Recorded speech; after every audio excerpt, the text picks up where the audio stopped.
Hi everyone, welcome back to Alice and the Giant Bookshelf. Today's video is all about audiobooks.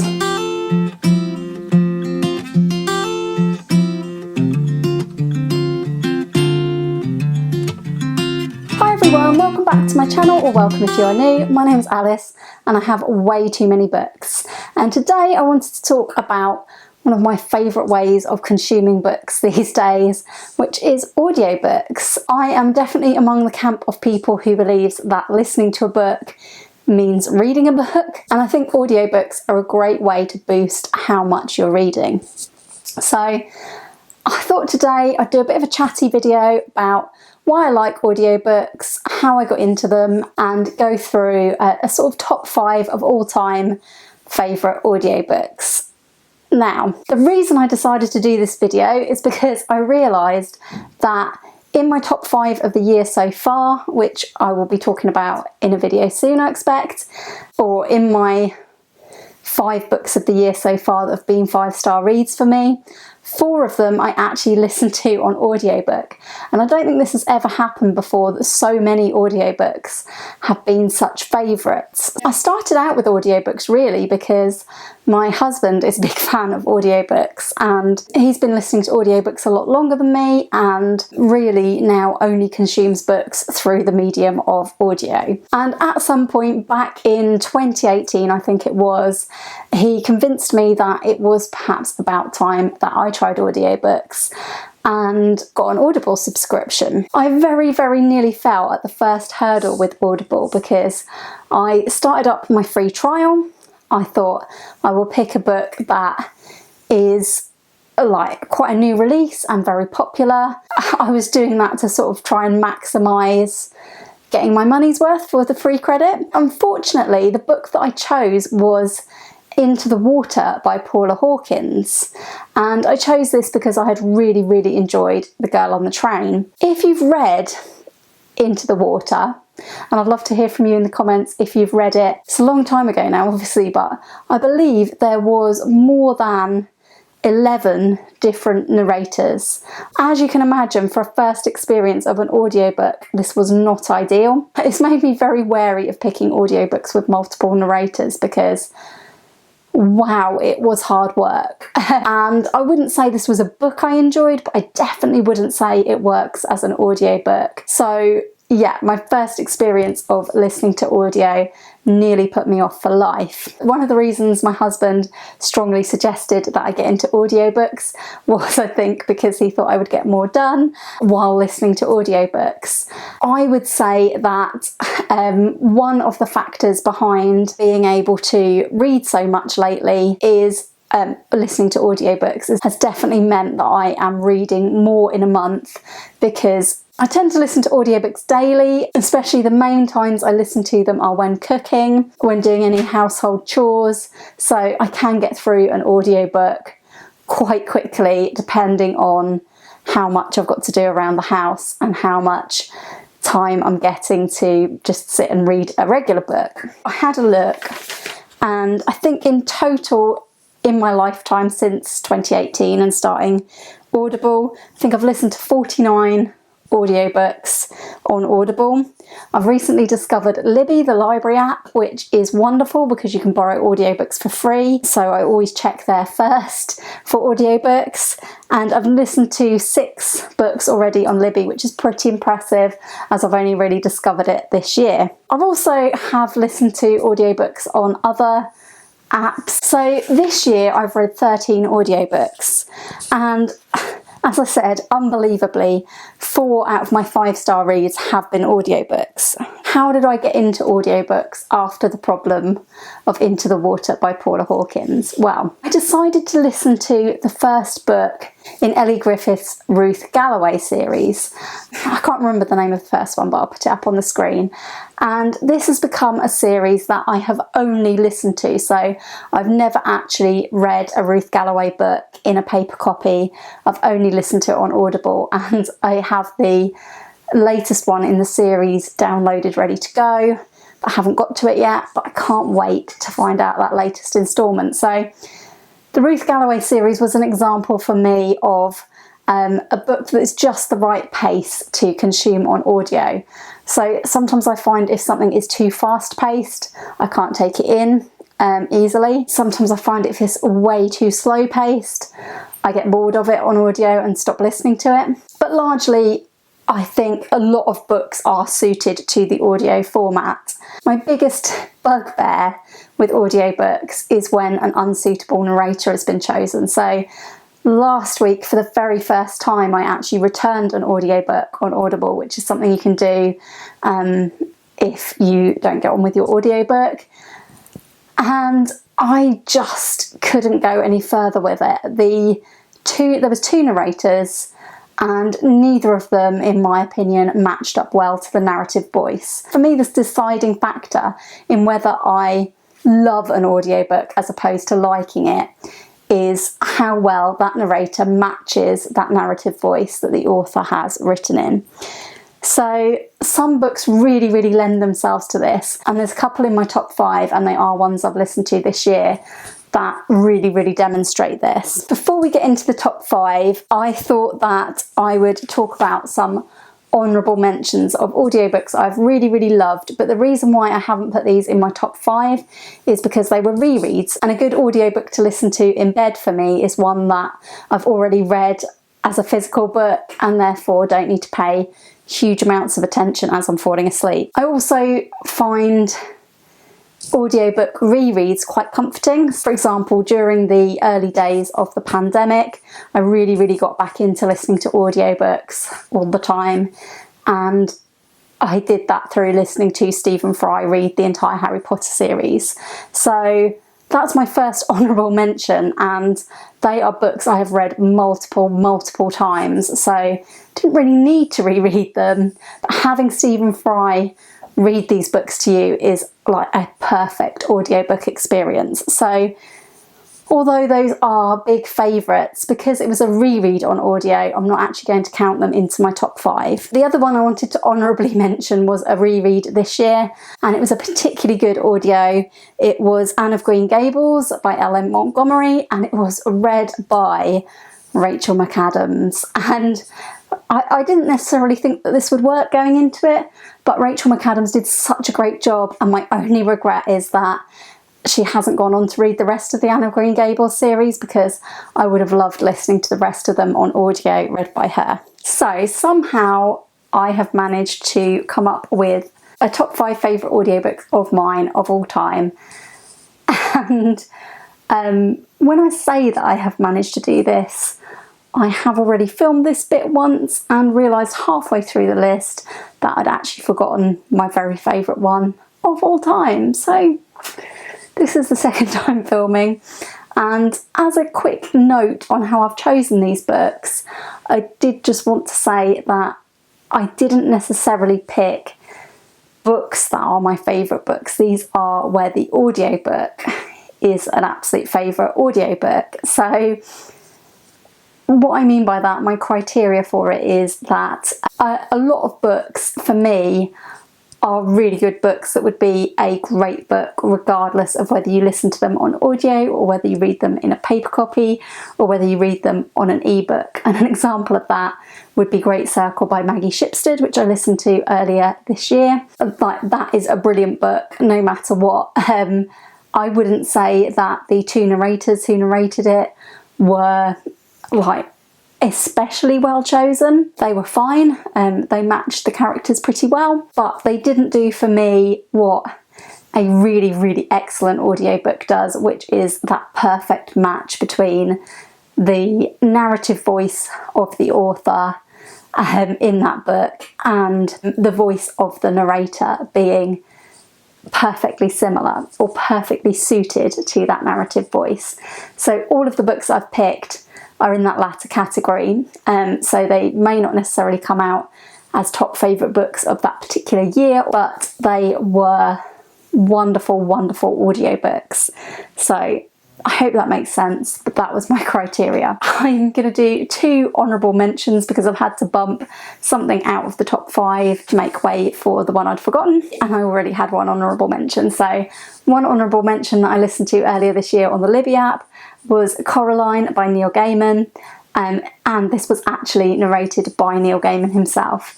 And I really liked what they did with the audio of this. There was a really creepy song in it, which is not sung by Neil Gaiman, but it was sort of added in, and that was really, really spooky. Don't advise listening to that at night, but it's a very, very good audiobook. I loved the way Neil Gaiman had narrated his own story. Secondly, and this was in the top 5 until a few minutes ago, is Emma by Jane Austen, and I actually got this as a freebie from World Book Night. So I do recommend, when World Book Night comes around, looking out for free audiobook offers, because they were offering a free audiobook, and I think there was a choice of 3, and I picked Emma. And this particular reading of Emma was read by Tanya Reynolds. Tanya Reynolds is probably most famous, definitely in the UK, for starring in the TV series Sex Education. But the way that she narrated the audiobook of Emma was really, really good, and she really brought out all the humour for me. And I don't think that Emma would have made my top 10 books of last year had it not been for the wonderful narration of Tanya Reynolds of this Jane Austen classic, because she just made the humour so funny. I did laugh out loud at points in this, and I just think a good audiobook can really improve a classic in your eyes. So that just misses out on the top 5. And into the top 5, in at number 5, we have Our Mutual Friend by Charles Dickens. There are 2 different versions, as far as I'm aware, available on Audible for this, and in the UK, I don't know if it's the same in the US, if you are an Audible member, you get a certain amount of books included. I chose the one to listen to that was narrated by David Troughton. And David Troughton was just such a wonderful narrator. He reminded me at times in his regular voice of Stephen Fry, and the way Stephen Fry narrates things, which I love. And there are so many different characters in Our Mutual Friend by Charles Dickens, so many. And every single one of these he gave a unique voice to. So that was very, very impressive in my eyes. Again, he brought out the humour in this for me, with some really hilarious voices for some of the side characters. If you have read Our Mutual Friend, you'll know the character Fascination Fledgeby. And my absolute favourite highlight of this book that I still think about now is a chapter about Fledgeby called, I think it was called A Pinch of Pepper or something like that. And if you've read it, you'll know what I mean. But I highly, highly recommend listening to David Troughton's rendition of it, because it was so funny. I actually laughed out loud at this, and it takes a bit for me to be made to laugh out loud by a classic. So well done, David Troughton. Absolutely wonderful audiobook. Highly, highly recommend it as a way of getting through a pretty mammoth Charles Dickens book. So, coming into the top 4, it gets really, really difficult. I think, apart from my top pick, I listened to all of these in the past year, and I would say that these are probably all on a par now. The next one I'm going to mention is Careless by Kirsty Capes. You'll know that this is a top favourite of mine from this year, and it was narrated by Amber Gadd. And this is a really good example of a book that is in first person perspective, and the narrative voice was perfectly matched by Amber Gadd's narration, in my opinion. Bess's internal monologue, her internal voice for me, will now always be the voice of Amber Gadd, because I thought she just voiced this 15-year-old perfectly.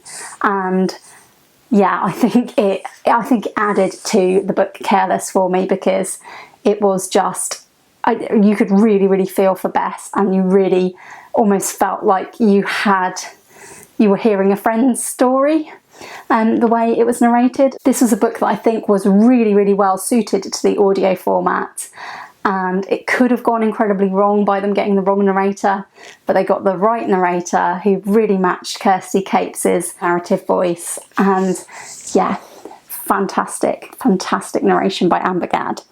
So highly, highly recommend that as an audiobook if you haven't picked it up yet. The next one I'm going to mention is The Blade Itself by Joe Abercrombie. I listened to this earlier in the year and I'm planning to listen to the rest of the trilogy later this year. This is a fantasy series by Joe Abercrombie called the First Law series, and it's the first book in that. And I was recommended this as a fantasy that I would really be able to get to grips with, that is very character driven. The Blade itself is fully character driven, I would say, and really world builds in this first book in the trilogy through the eyes of the characters. This is narrated by Stephen Pacey, who does an absolutely wonderful job. My only complaint about Stephen Pacey is the way he pronounces grimace, because when I'm listening to that book, I then go around pronouncing grimace as grimace, and it's really, really odd. So, yeah, don't love that. But all of the rest of the book he does such a wonderful job with. And my particular favourite about this voice actor's talent is the way he portrays Glocta. Glocta is one of my favourite characters I've come across lately, and probably ever actually. He's so dark and villainous and probably evil, but you just can't help but love him. He's just an amazing, amazing character.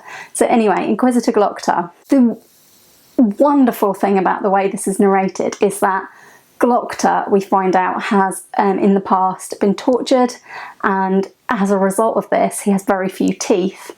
And Stephen Pacey does a wonderful thing with the narration, which is that we get Glocta's inner voice, and that is in a separate voice to his outer voice, which is much more lisping because he doesn't have any teeth. And I just thought that was such a good detail. If you have already tried to read the First Law series and you haven't got on with it, but you think that you could get on with it, I would listen to the audiobook, because Stephen Pacey will read it for you in such a way that you will be enthralled by this world.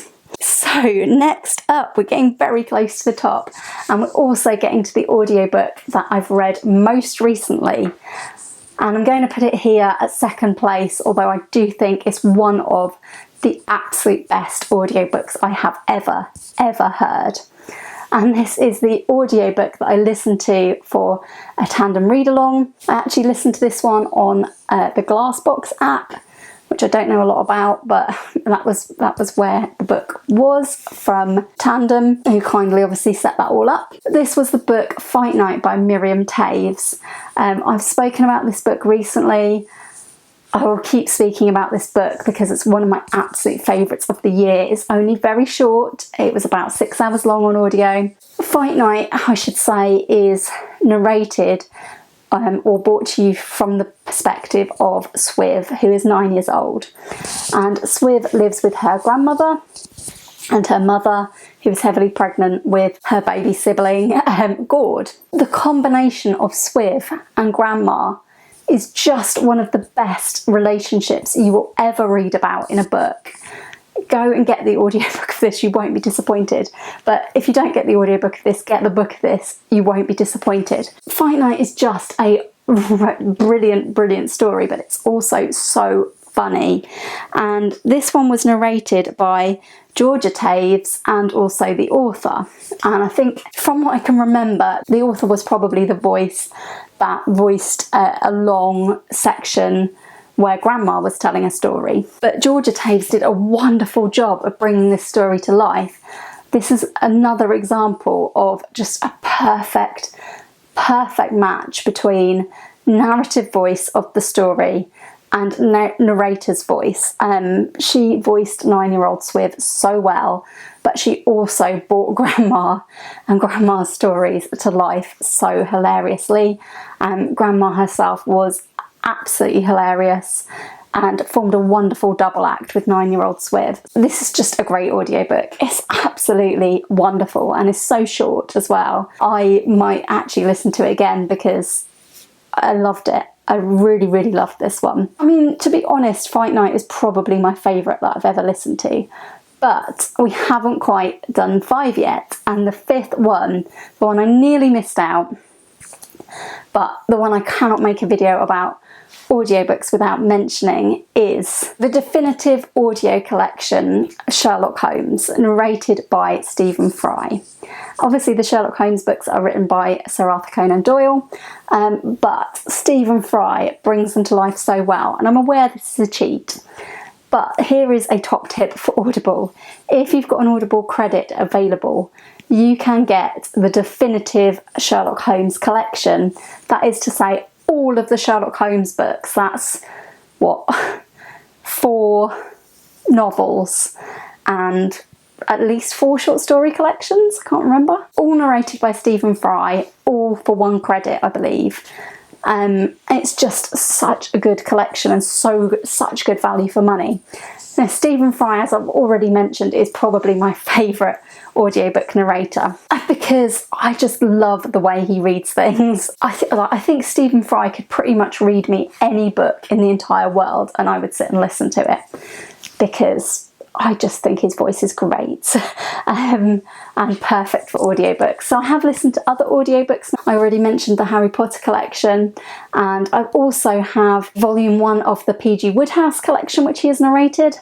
The thing that's really, really special and elevates the Sherlock Holmes collection for me is that Stephen Fry is a massive fan of Sherlock Holmes himself, and he brings his knowledge of Holmes to this reading. So at the beginning of each section of this audiobook, I suppose, at the beginning of each new book, each separate book, he gives us a bit of the history of that book, about the times in which Conan Doyle was writing it, about his, Stephen Fry's, relationship with the works of Conan Doyle, and about Sherlock Holmes, and it is fascinating. I mean, it's worth buying the book, I think, for that alone. But he also reads the Sherlock Holmes stories really, really well. Most of these books I had not read myself, but I had read to me when I was younger. Some of them I was hearing for the very first time, and some of them were definitely a reread. But Stephen Fry just brings so much to the table in this collection. I know I'm talking about like 10 books or something, but as it was released as one ultimate definitive collection, I think it counts as a book. And yeah, highly recommend, if you want to get into Sherlock Holmes, highly recommend having Stephen Fry read them all to you. It's so good, such a wealth of knowledge.